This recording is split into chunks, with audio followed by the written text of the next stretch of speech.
High spots and cheap pops, ladies and gentlemen. Lottie Dottie, Silicon Steve Valley, and we are tied.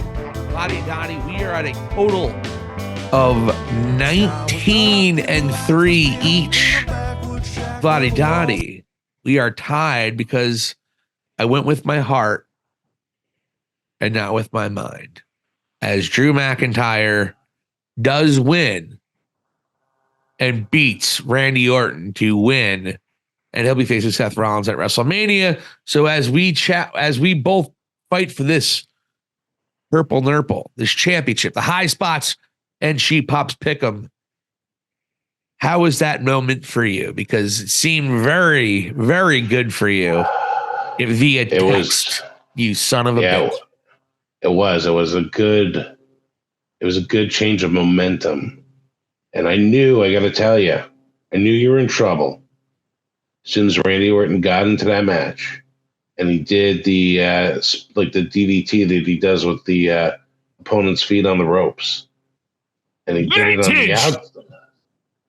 And he did it on the outside, and he started clutching his back. And I'm like, there's your theme. Bingo. I'm like, he is basically not going to win this match. He's already built in an injury here. He's not 100%. He's going to milk it. And then lo and behold, there was Logan Paul, some brass knuckles. Ruined your dream. Your problem should be with Logan Paul, not me, pal.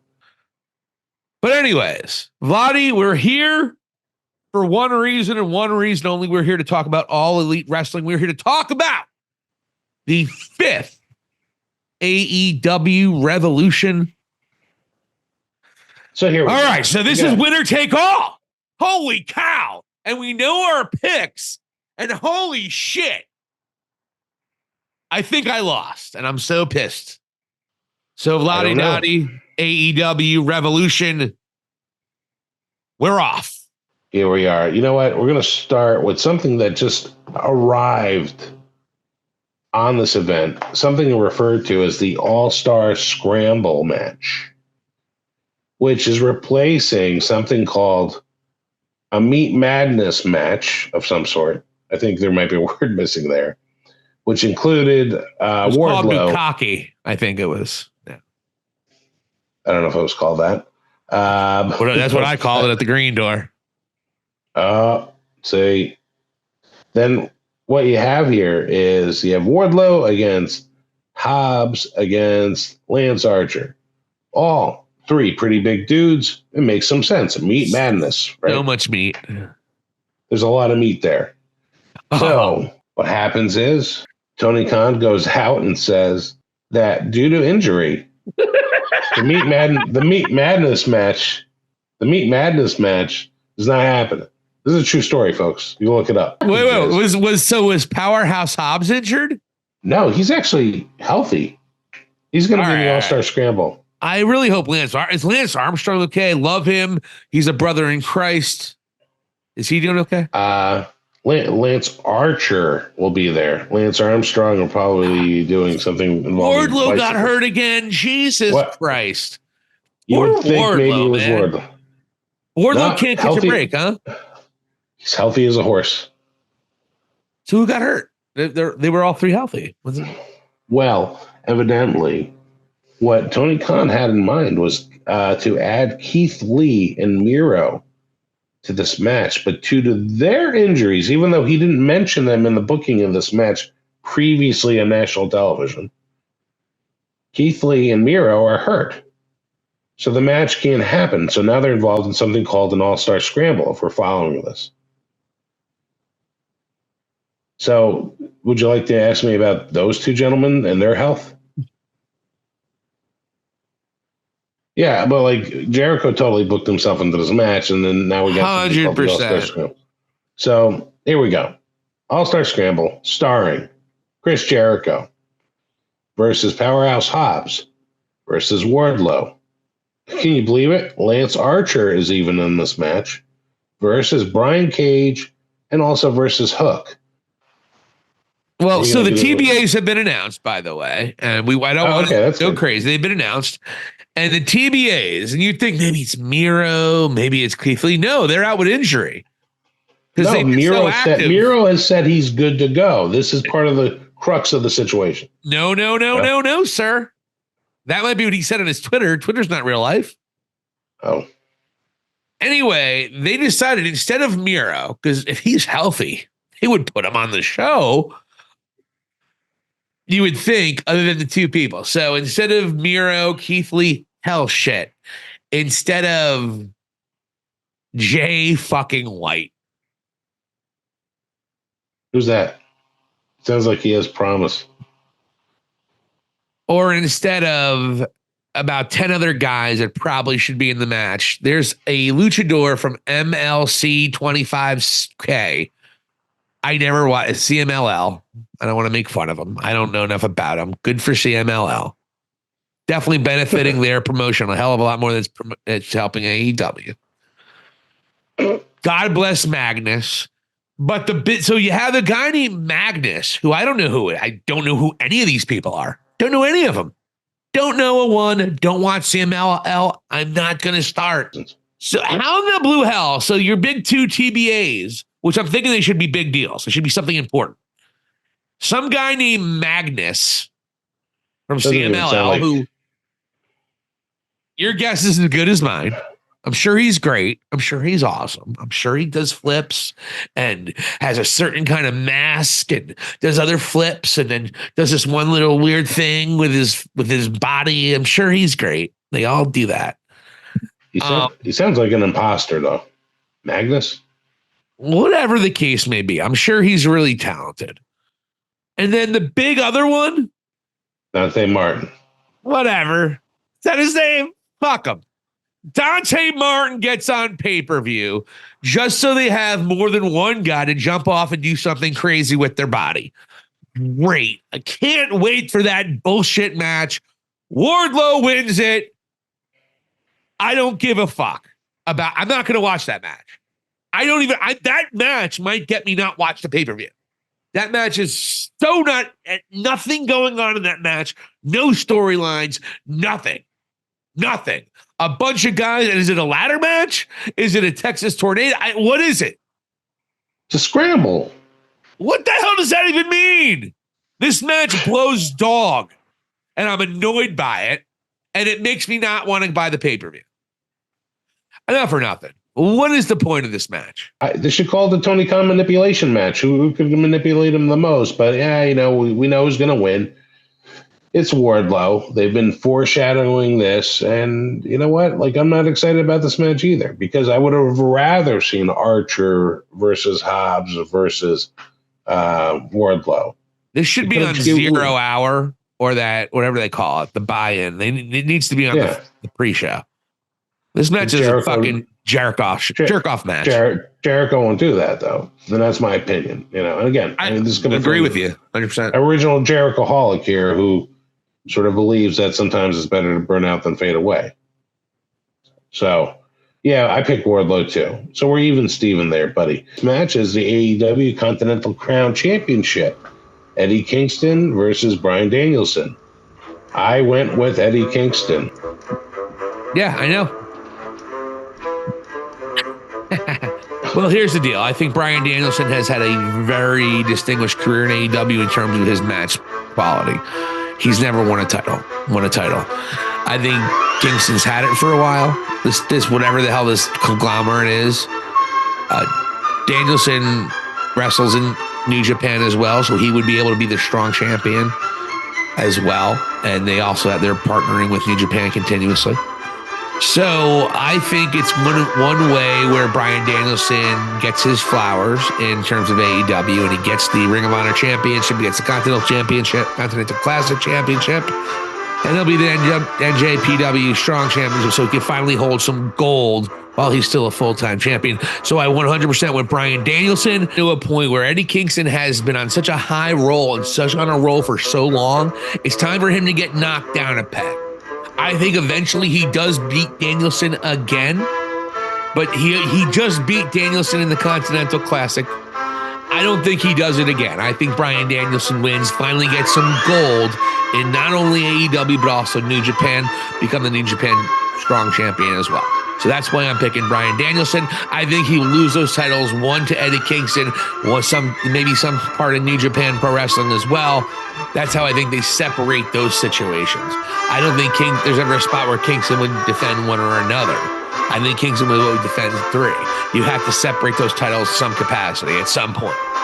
I think they do that here with Bryan Danielson. So with that in mind, let's go to Danielson's comrades. They have a little bit of a shoehorned tag team match here, which is a little bit of a, they had a little bit of a program. It is what it is. If you have FTR in a pay-per-view, I'm not going to bitch and moan, right?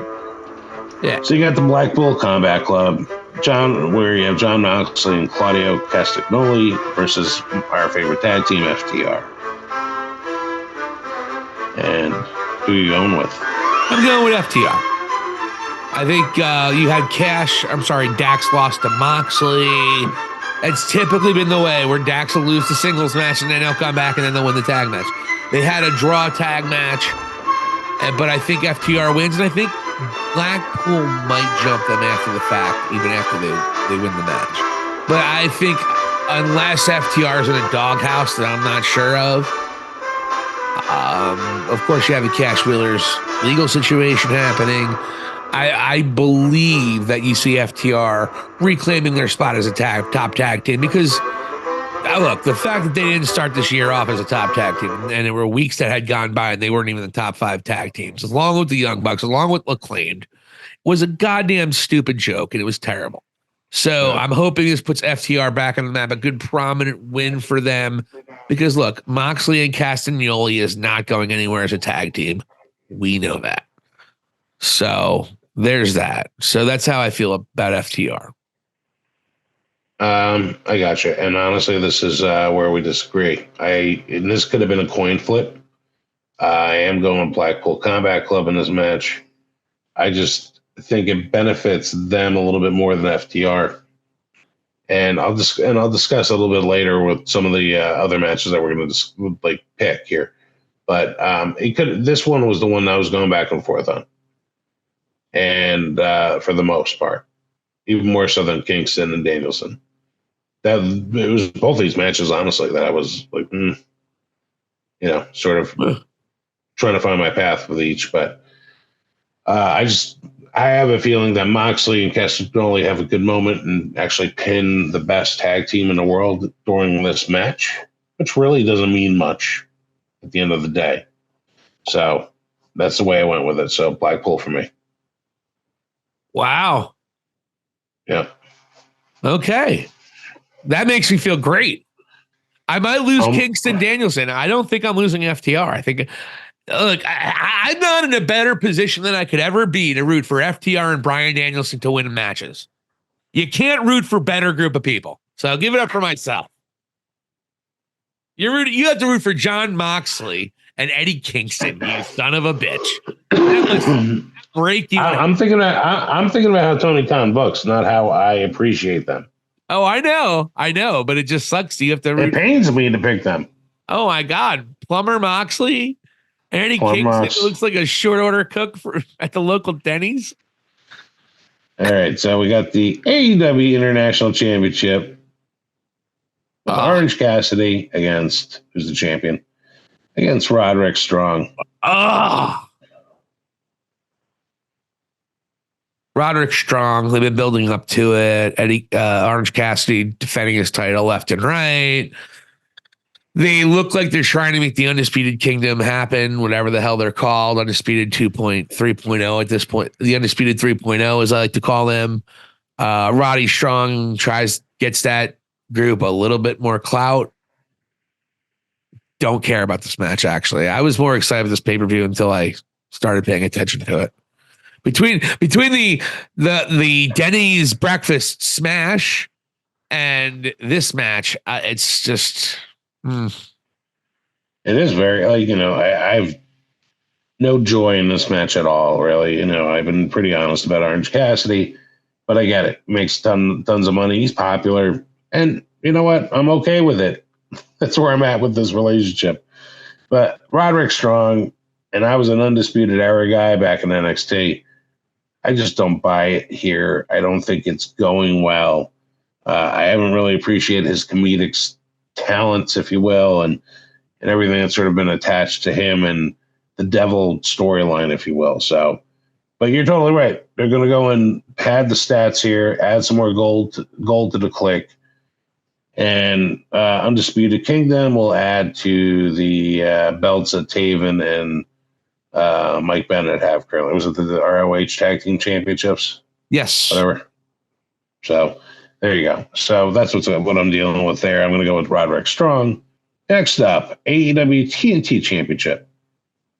Got our boy Christian Cage against the darling of the niche fans, if you will, Daniel Garcia. Niche Garcia. I think Christian still wins this one. I think Christian's holding this title until Edge comes back or Adam Copley comes back. Can't call him Edge, can we? No, I can't, because but we know who you're mentioning.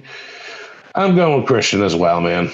I don't think there's going to be anything really other than people, saying, "Oh, Garcia had the best match and he did so good against Christian." Okay, congratulations. Let's move on with the storyline. So, up next, one that really, if I were to go buy this pay-per-view, probably be one of the biggest reasons to watch it. I'm not buying this pay-per-view. Interesting. We got Will Ospreay versus Takeshita. Maybe I am. It's a great match. It is. It's the one I'm like, I'd like to see that one. Yeah, Will Ospreay, I don't think loses his debut match. It looks like he's so over as a baby face, and he was kind of feeding into the crowd a lot more. And he didn't know Callis was coming out. It looks like Kenny's injury, instead of pushing Takeshita as the baby face, it looks like it'll be Will Ospreay. And Will Ospreay will have the vendetta with the Callis family coming out of the chute, out of his thing.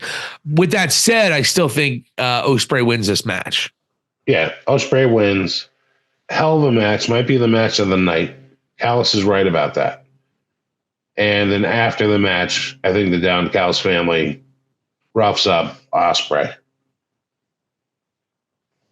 That's what I'm thinking. They might wait till the following Dynamite, I'm thinking, but possibly. There's so much wrestling on this show. They don't like to do the extra stuff too often with those mid-card matches, if you ever noticed. They always wait till the extracurriculars for the main event, seemingly. But who knows? Yeah. That wouldn't take that long to beat up Will Ospreay. But I think so we'll get the 8. But I'm with you, though. We'll get the, so we're on the same page there. What will be interesting to see in terms of the Callis family is what will Kyle Fletcher do, basically? Is he going to go inside with Ospreay, or is he going to go and stay with the family? And because I'd love to see like a program between those two as well. So, next up. It's great. Ospreay's got a ton of potential. We'll see what happens. Yeah. So next up, we have the AEW Women's Championship. Your favorite Timeless Toni Storm against Deonna Purrazzo. I went with Toni Storm. Yeah, I don't think it's even. That one's probably the biggest slam dunk of the group. Toni Storm is building something pretty incredible here. Deonna Purrazzo has not done a lot to embrace herself. Had a couple of weird moments during her matches.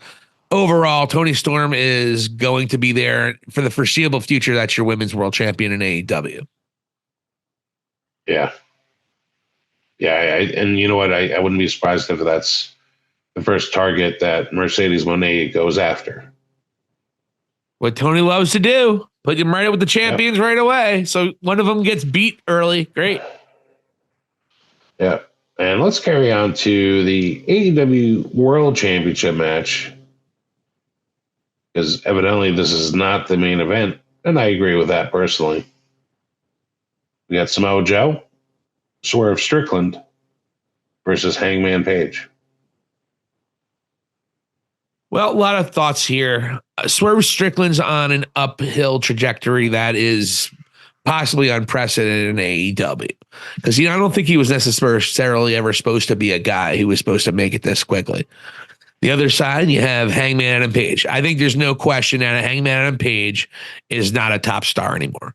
He might be a main eventer. And no, I don't mean to be a jerk off about it, but Hangman Adam Page is starting to reinvent himself. He's not there yet either to make himself a top star as he was maybe 2 years ago. He needs to be more. Now as a heel, he needs to reinvent himself. And it has to be more than just the Magnum TA mustache. And also Samoa Joe, he's only had one title defense so far, maybe two. I think the only one I remember is Hook. Yep. I don't think he loses his second one. So I went with Samoa Joe. Yeah, I went with Samoa Joe as well. Swerve is going to get screwed out of a good chance to win, builds up more steam between he and Hangman. It's pretty much what I see. One question for you. Any interaction with MJF in this match? I don't think MJF is. I don't think MJF's coming back yet. No. Okay, all right, just curious. But yeah, I think it'll be a Samoa Joe show. He's been great on the mic of late. The title's in good hands. You know what? It doesn't get much better than Joe. So it's like the company's in really good hands with him. Does he draw you money though? That would be the question. I don't know what his ratings are. I don't know what all that is, but I mean, that's the thing. Has his title reign been impressive yet? No, it hasn't. It's only been one.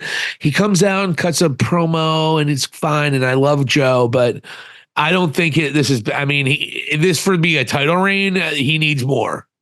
And he needs to have some epic matches, and that's the kind of guy that he needs to be. So is it in good hands? I think it's in okay hands, but I think it certainly could be in better hands than AEW, 100%. Who would you put it over, Joe? I'd put Swerve on it. I'd put Swerve. If it were up to me, I wouldn't put Swerve in this match. I wouldn't put it on Swerve. I would have Swerve beat Samoa Joe 1-on-1, but Swerve's one. Bryan Danielson easily is another guy I'd put a world championship on. How about get Wardlow to a point where he can beat him? There's other guys too. I mean, I think there's a lot more than. I don't think Samoa Joe is a guy that I would have be your world champion, but he's not bad and he's believable and he's good. I'm not mad about it. I just don't know if he has been super interesting yet. He hasn't been the star of the show. He's the world champion. Samoa Joe has been maybe who's the most interesting character on the shows lately. Samoa Joe's not one of them. He's not even the main character in this three-way match. The biggest heat is between Swerve and Hangman. So Samoa Joe's taking a back seat to even that. So no, I don't think a true world champion is the star of the show. I don't think he's that guy right now. I'm not trying to be critical. I love Samoa Joe. But you know what? It's he needs to do more moving forward. We said that about Max, and he had a great championship run. So yeah, I don't know. I just think Joe is doing the best with what he's being booked with here. It's like I don't understand the whole idea to bring him back Swerve and Hangman, where Hangman has lost two of them right off the bat. So why is he in the mix here? I don't get this. And I think it sort of demeans what it should be Swerve and Samoa Joe. And honestly, if you told me Joe won and then you had Swerve win down the line at 3 months from now, whatever it is, okay, they built the story. Get it. Awesome. Great. Which they may still do. Swerve may still get his one-on-one shot. I think they're still moving forward toward that. Yeah. Perhaps they're doing it in a way to protect Swerve. Maybe Hangman takes the pin with Joe, or Hangman's the one who gets choked out to protect Swerve so he doesn't lose a match. I don't know. I think Swerve wins a title this year, but I just don't know. Adam Copeland could be a better world. It could be at least in terms of financial draw. Wouldn't Adam Copeland be a little bit more of a guy to put on your mantle? I don't know. Maybe not to their niche crowd, though. Not to the niche crowd. The niche crowd loves him. Yeah. And we love him, too. So he's got appeal.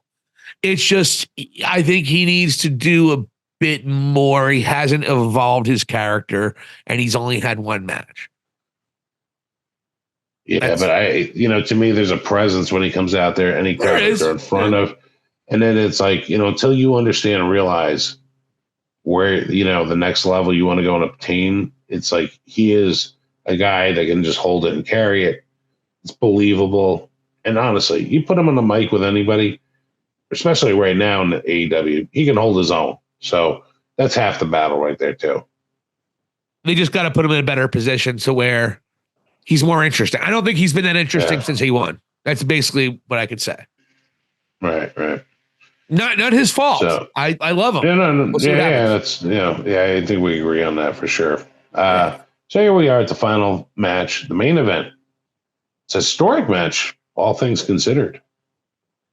We have the AEW Tag Team Championships, where we have Sting and Darby Allin, who are your champions, against the Young Bucks. And I went with Sting and Darby Allin. Yeah, look, Sting, why would you have him lose now? Why would you have him lose after you've built him up and you have had him pretty much he's never won a title until like a month ago, not even.